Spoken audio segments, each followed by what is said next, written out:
chat or asking questions just to make sure that we can use this recording in the future. So with that, let's get started. All right, so like I said, there's a couple things for the chat and stuff. I'm going to also put a link to the PowerPoint that I'm using today into the chat for you all, so that you have that. There's a bunch of links in there if you have questions and need more resources and stuff. I'll put that in a little bit later too, just in case other people jump in and they don't get that just yet. If you attended the Colorado CASA advocacy session last week, you may see that some of these slides are similar to the ones that I presented last week, although I only had 15 minutes. So I'm going to go way more in depth today on some of these topics and hopefully be able to answer more specific questions that you have. So just a little bit about me. I spent over 12 years in education. I've worked now for CASA for over just about exactly a year. I think my work anniversary is sometime this week. I'm not sure what day it was. And I am a senior program coordinator. I also volunteer on my own CASA case. And just this year, I think in August, I launched a side business of an educational consulting firm where I work as an advocate for families whose children need some additional support in school. So this is something that I'm very passionate about, and I'm happy to use whatever experience and knowledge I have to help you. So first of all, let's start with the why. Why does that matter? And then we're going to jump into just kind of basics of how to advocate. And we'll do an overview of supports that you can be interested in, you can ask questions about, you can talk to the school about. So just kind of giving you an idea of what supports are available in most schools. And then we'll end with some ideas for different types of supports that schools offer and some ideas about educational advocacy, specifically during a pandemic, because this is definitely a different time. So to get started, why does this matter? Why is it so important? I think just the fact that we have so many people on this call today is evidence enough of, that this is something people are interested in as they're advocating. I think it's an area that there's a lot of hidden information. There's a whole language around education that if you haven't worked in it or you haven't had a child going through it recently, that it might be very, very foreign. So also as the CASA on the case, you are often the common thread for the child's story, especially if they're in foster care, they're moving placements, maybe they've been in multiple schools in 1 year. You are the person that might be carrying that story for them from place to place, school to school. So it's really important that you're advocating for them and reaching out. I've also heard from caseworkers and GALs who just so appreciate that CASA is focused on educational advocacy, because sometimes they just don't have the time to go as deep as we can. They really appreciate the work that we do in setting up meetings with teachers, getting those connections going, helping with attendance conversations, all that kind of stuff. And then really your work in making those connections is so important, not just because you can connect with the school and find out information that's relevant to your case, but also because you can bring the parents or the caregiver along for that ride. You can help them make those connections with the school. You can model for them how to advocate for their own child, as well as continue that advocacy work as a parent when the case closes. I mean, the whole goal here is that they don't need you anymore. The case closes and they're able to do this on their own. Some data at the bottom of the slide here, just a few points specifically about foster care, as well as some information from Colorado CASA across the state. In our last well-being assessments that CASA has completed, they showed a decrease in educational advocacy efforts during the pandemic. And so I think obviously the pandemic has affected us all in a number of ways, but it's also affected our advocacy work. So I hope that this session today can give you some ideas about how to move that forward, even if everything has to be done virtually. So how to get started? First step, you got to reach out. I suggest an email to the child's teacher if you know who that person is, or just reach out to the school administration. You can usually find email addresses and contact information on the school website. I've included a link in the PowerPoint to an advocacy outreach email template that you can use that just kind of lays out who you are, what your role is, why you're asking for information from them. And you should always send along your appointment order with that, because that includes the release of information that the school will need in order to communicate with you. To get started, I would just ask questions about how the child is doing in school, get in touch with the teacher directly and see, what do they look like when they're learning? What does their participation look like? Do they have friends? Are they performing typical to their peers, academically, behaviorally, all that kind of stuff? Is their attendance okay? So just kind of start with the basic questions, and then as you figure out if there's areas of concern, then you can go deeper. If there are concerns, here are just a number of questions that you might try asking and see what kind of answers you get.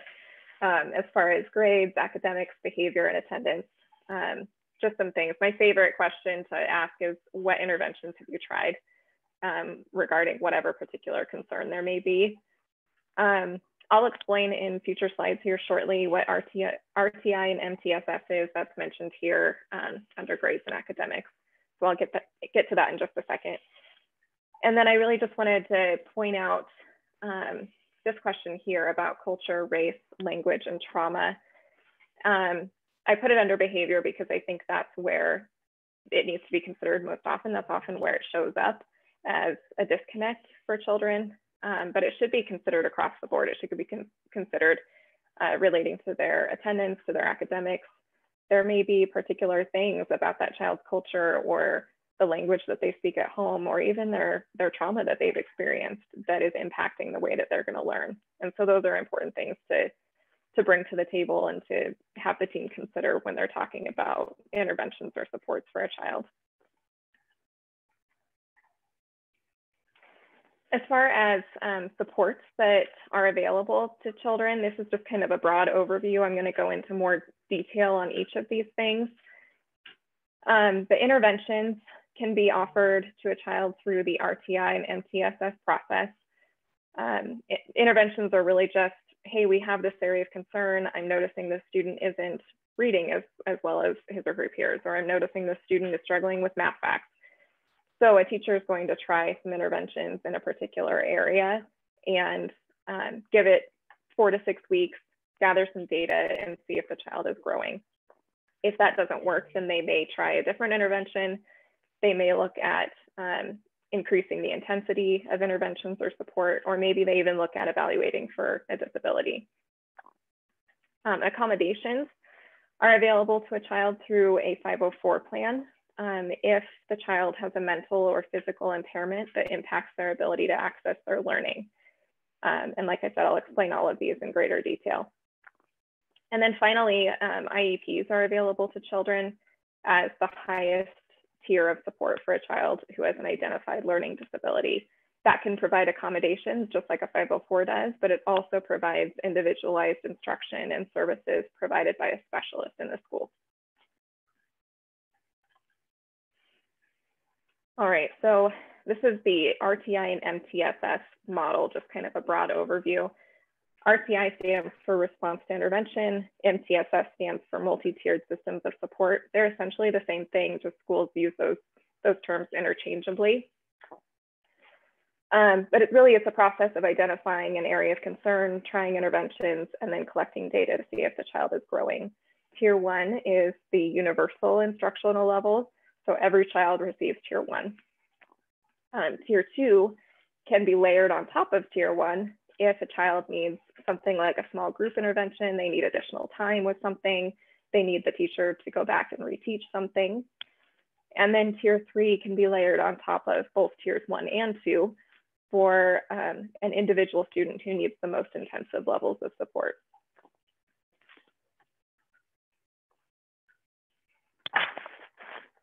Excuse me. I think it's important to note that those tiers have to be layered on top of each other. You don't ever want to just pull a child out entirely into tier 3 support without also giving them universal instruction. And I'll talk about that a little bit more later on.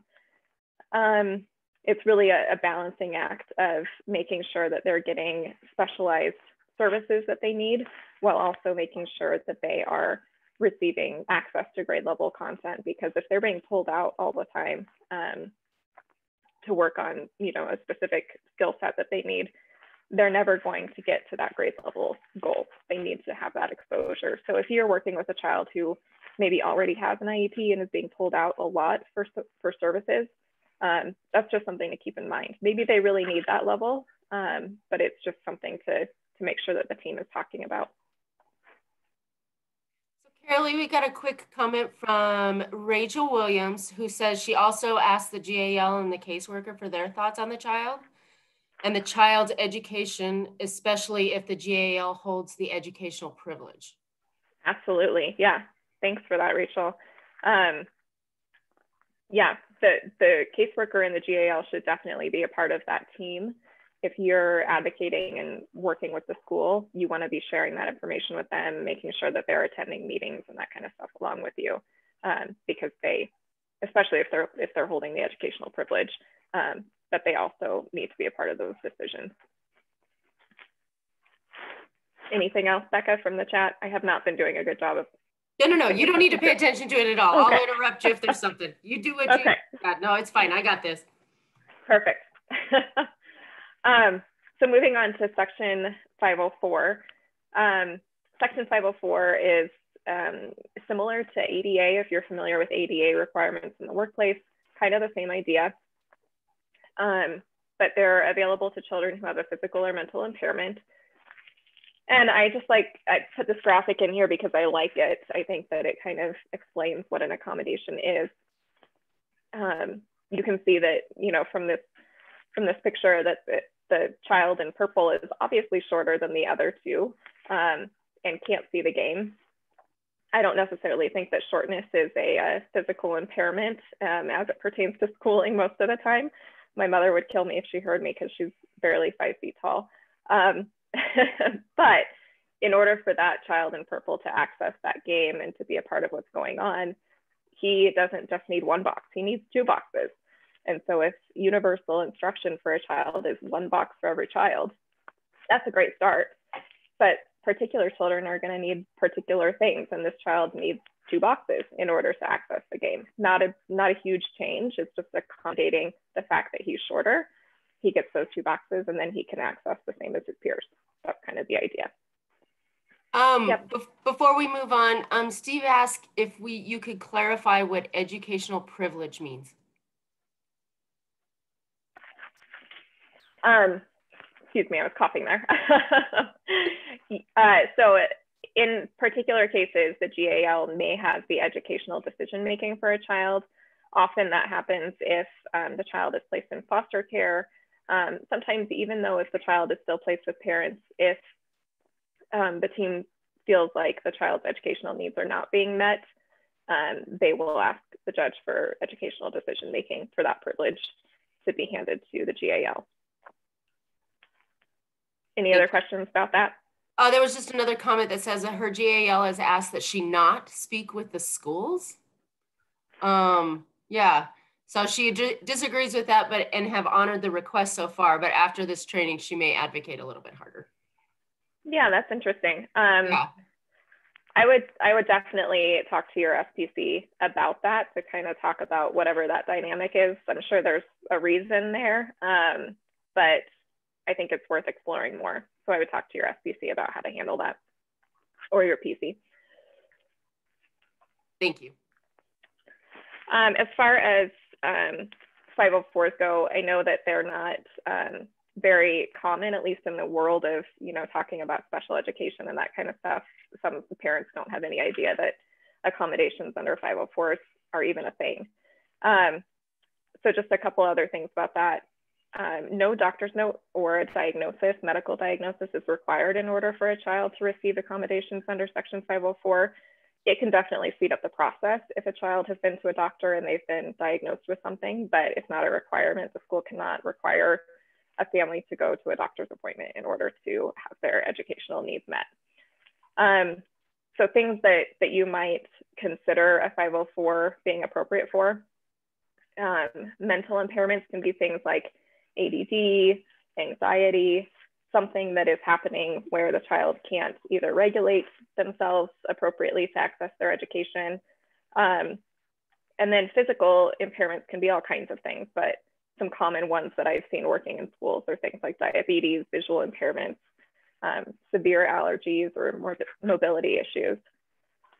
And that can be things like, accessing the nurse's office to take meds, or that can be making sure that the child who is in a wheelchair has access to the playground, or making sure the wheelchair-bound child has a particular evacuation plan in place in case of an emergency or fire drill, something like that. So just things to consider depending on whatever the child's specific needs are.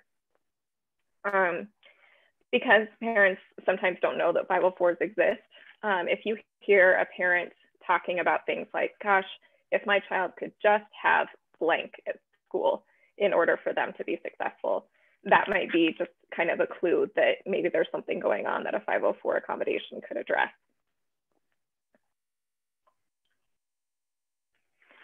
And then moving on to IEPs, I think most of us are probably a little bit more familiar with IEPs, an individual education program. This is really the highest level of support that a school can offer. The child will have specific goals related to their area of disability, specialized services for instruction to meet those goals, and accommodations to help them access grade level content and learning.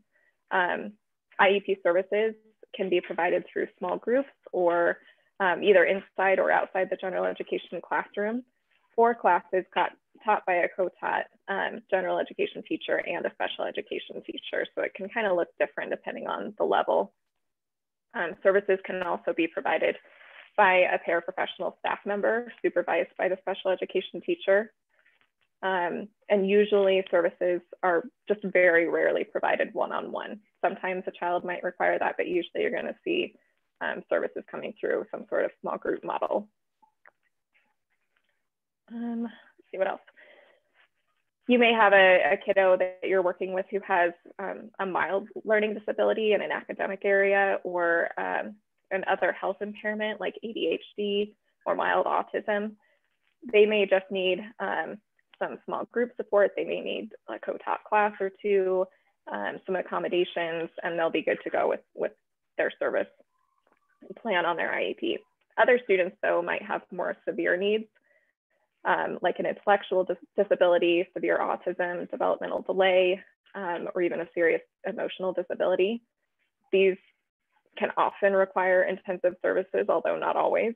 And that will kind of dictate how much time the child then spends in the general education classroom.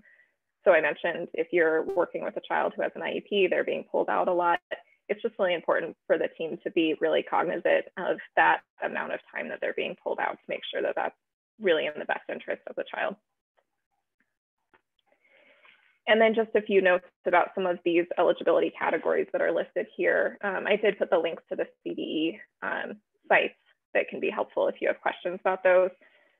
I would say that probably the most common ones that I've seen in working in schools are SLD and speech language impairment, the top two in that list.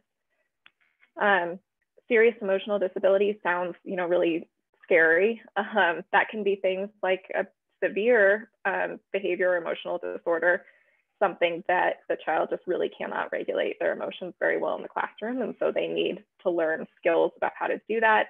They then need accommodations. They may need like a quiet place in the classroom or in the building where they can go to calm down, things like that. But it can also be things like anxiety.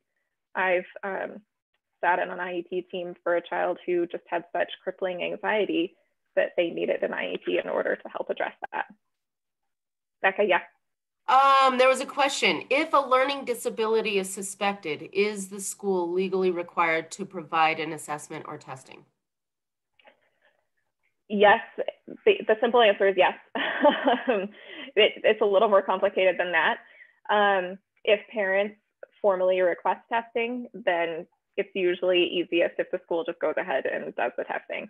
They don't have to, they can get into kind of a battle over that if they really want to, but generally it's just easier if they go along with it. But sometimes if the school especially disagrees and doesn't think that there's a disability present, the parent will need to formally request that. And so you can work with, I'm sure the GAL can help with making sure that that happens, that request is worded in such a way that the school will take it seriously. There was something else I was going to say about that and then I forgot. Maybe it'll come back to me. I don't know. And then the other one on here other two on here that I just wanted to clarify a little bit more about other health impairment is a little bit of a catch-all category for medical conditions that a child might have that impact their ability to access learning. So that can be something like ADHD. I've seen a lot of children with an OHI eligibility because they have ADHD, or even something like diabetes. It can be, just some sort of medical issue that they're having that impacts their learning. Intellectual disabilities require that a child has a full-scale IQ score lower than 70. And so children who often fall into that category can have diagnoses like Down syndrome, severe autism, and other cognitive impairments. These children usually are going to require the highest level of support and are often served through a district or school severe needs program.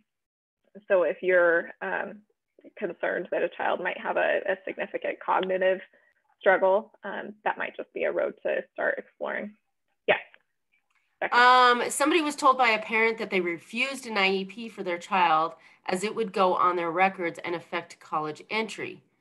I had never heard of this. Is this true? No.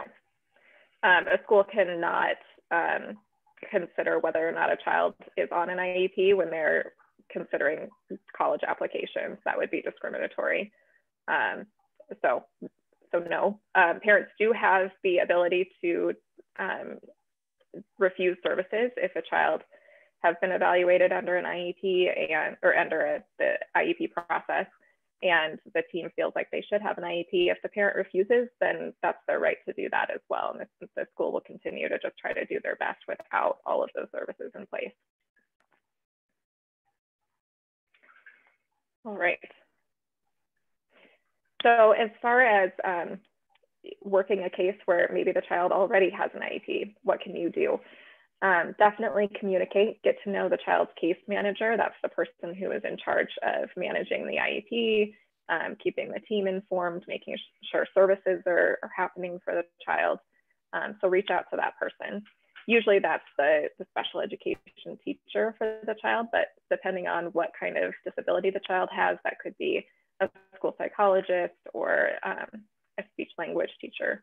So it's important to just ask who that person is. I listed some of the most important areas of an IEP to be familiar with as well. Obviously, if a child already has an IEP or is getting an IEP, you should be really familiar with that document. But these are kind of the hot button areas on it that you can really push on as an advocate. And then I included some of my favorite questions to ask when I'm working with a client family. I may ask questions about, is the child showing growth? And then are the accommodations and services appropriate to their needs and goals? Those are kind of the biggies for me. It's also important to know when the dates are for those meetings. There will always be an annual meeting to go over the IEP, depending on when the last assessment was done. There may be a triennial meeting where new assessment results are considered, or even a reevaluation if the team feels like they need to look at different disability categories. Make sure I didn't forget anything there. Nope, I don't think so. So Becca, are there any other questions about IEPs or 504s or special education that I can address before we move on? Yeah, one just came in. I'm advocating for a kiddo who has been diagnosed outside the school as high functioning autistic with ADHD and PTSD. The teacher shared that a request for a 504 goes through the school counselor and for IEP goes through special ed department. Would you suggest reaching out to both to start the process? I would suggest talking with the child's teacher or teachers about where they feel like their concerns lie. Do they feel like what they know about the student, that student will be best served through a 504? Or do they feel like, that there really may need to be something addressed through an IEP here? You could have that conversation with the counselor or with the special education teacher as well. It's never going to hurt to just go directly to the IEP route because the evaluation that team does is going to be the most comprehensive evaluation. And then if the team decides that the child doesn't qualify for an IEP, that same evaluation can still be used for a 504 as well. So deep down, I would kind of steer you towards the IEP route just because the evaluation is more comprehensive than the 504 evaluation will be. Is there anything else in the chat, Becca? Not right now. Okay. All right, so I wanted to make sure that we talked about gifted and talented as well, because I do think that we oftentimes forget to look for this. I think we're pretty well trained to look for things that are wrong and try to fix them. And so oftentimes a child may be gifted or talented in an area and they need additional challenge. Sometimes this can show up as a problem. This can show up as either a behavioral challenge, a motivational challenge. They're just not doing their work, and possibly because they're bored. So it's important to look for, maybe they're really gifted in an area. And it's also important to note that just because a child has a disability in a particular area doesn't mean that they're not gifted in another as well. One of my CASAs on my caseload did a really nice job recently working on his case, pushing the parent, caregiver, and the school to consider gifted and talented status for the child, even though he has a disability in another area. He is just really exceptional in some other areas, and so he's being evaluated currently. So I was really proud of the CASA, who kind of went out of his way to make sure that the school was looking at that. And then common resources and supports that you might ask about if you have concerns about a child struggling. That could be things like before or after school tutoring. I have no idea what that looks like right now at particular schools during a pandemic. I'm sure that they're offering, some sort of office hours or something, but it's worth asking. As well as intervention groups and classes. At the high school level, that might be a particular course that a student enrolls in.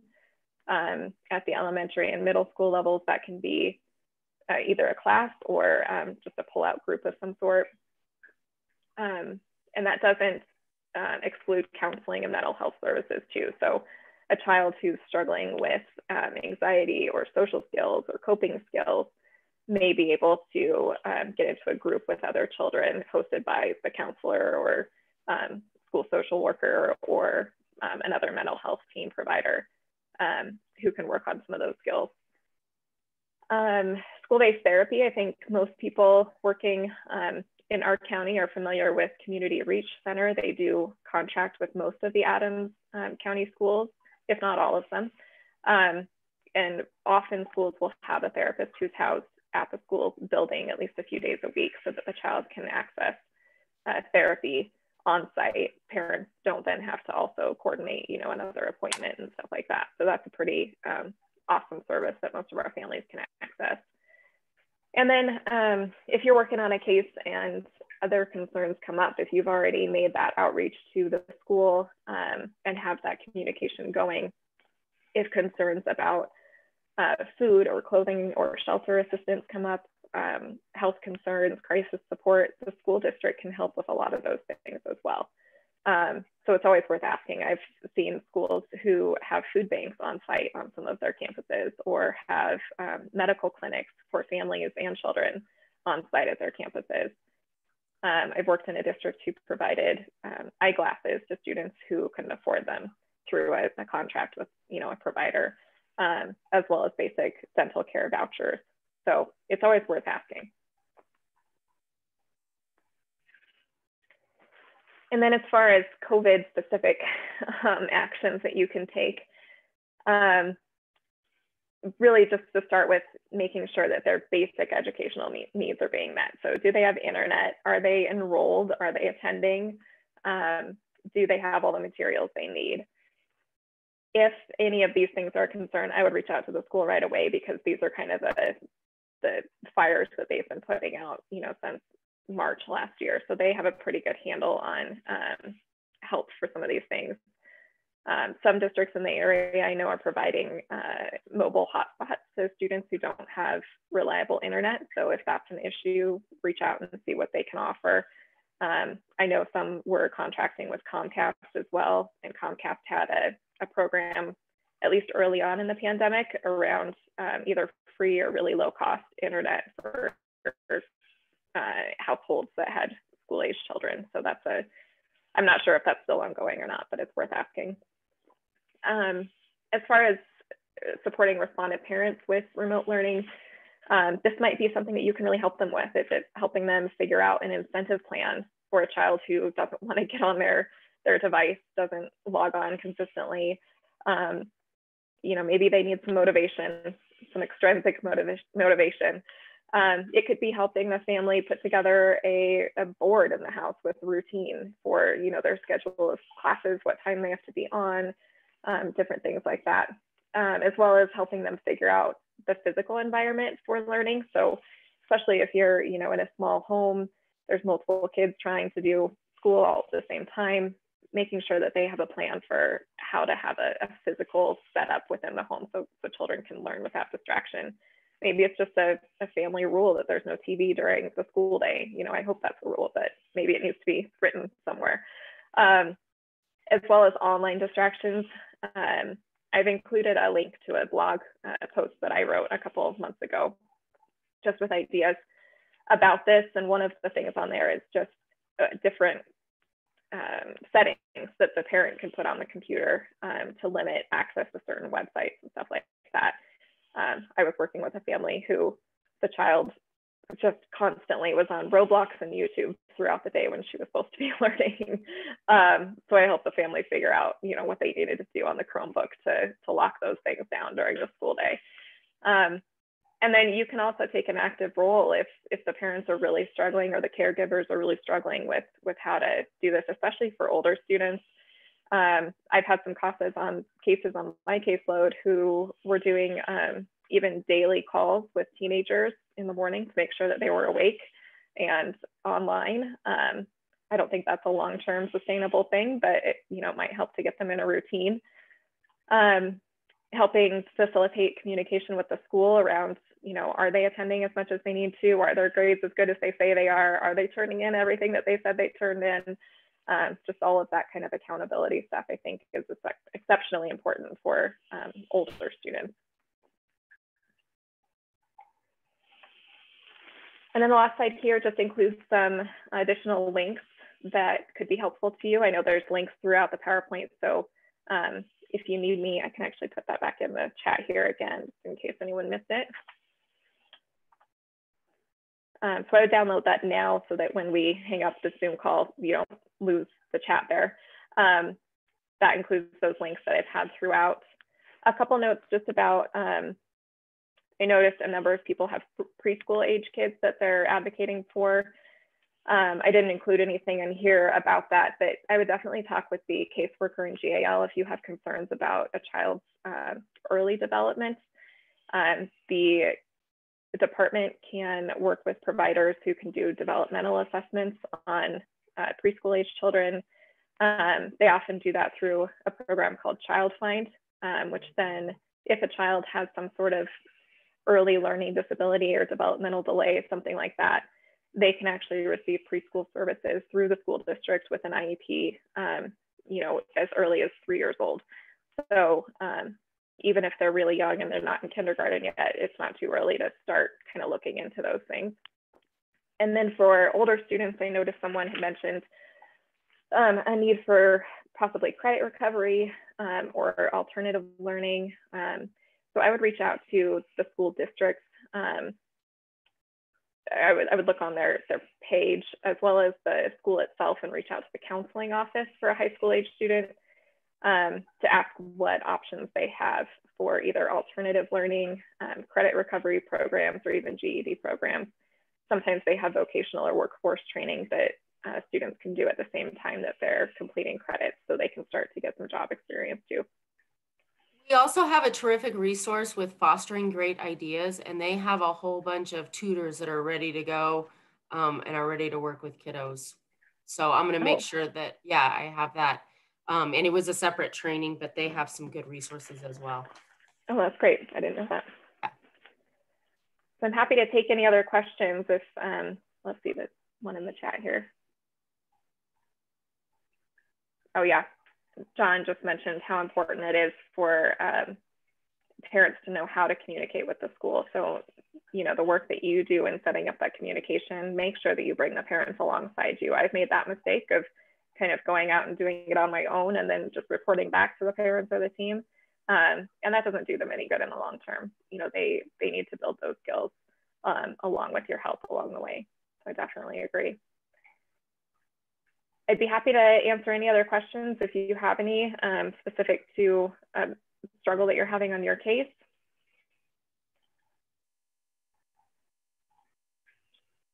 And my email is also on this slide. If you just want to email me or reach out, I'm happy to support with anything as well.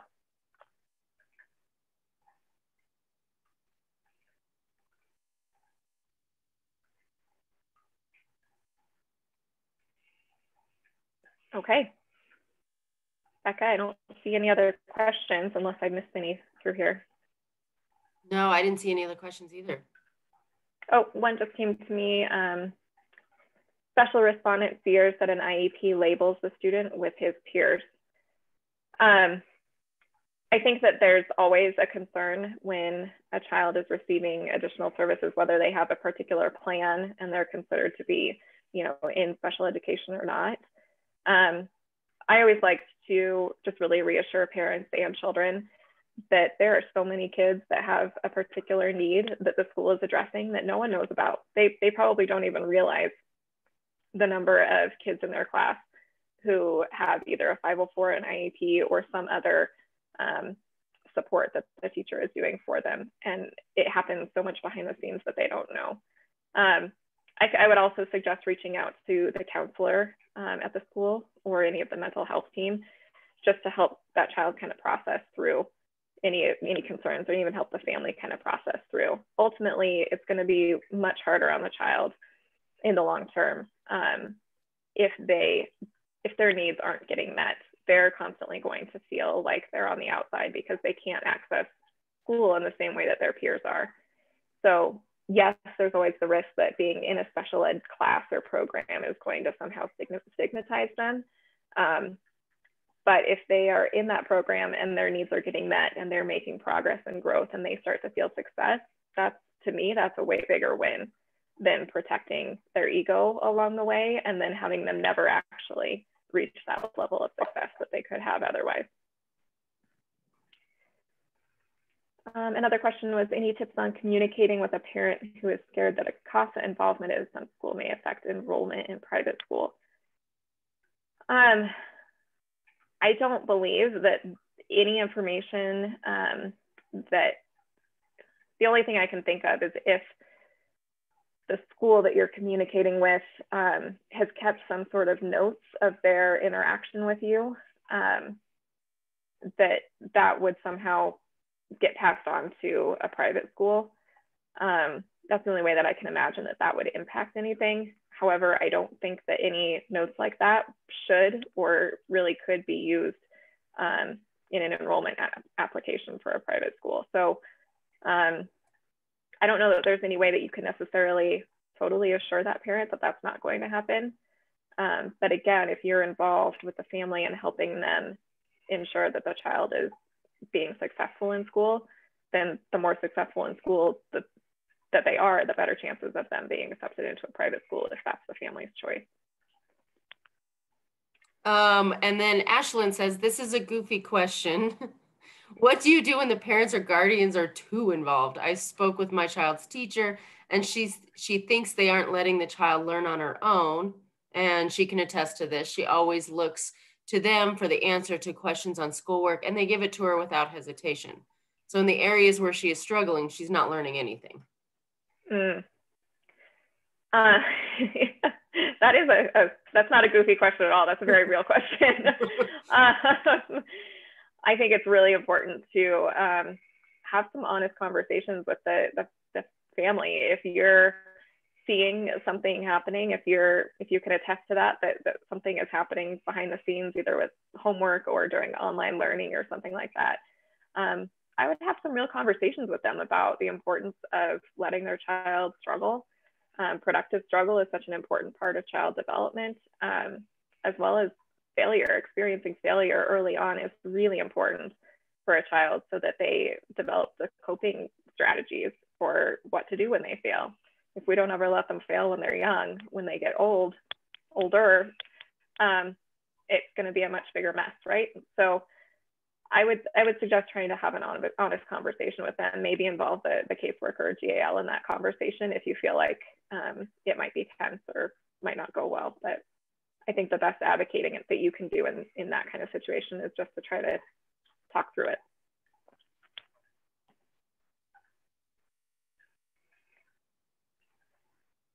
All right. Well, like I said, my email is in the PowerPoint there. Feel free to reach out if you have any questions that come up later on or you need clarification on anything.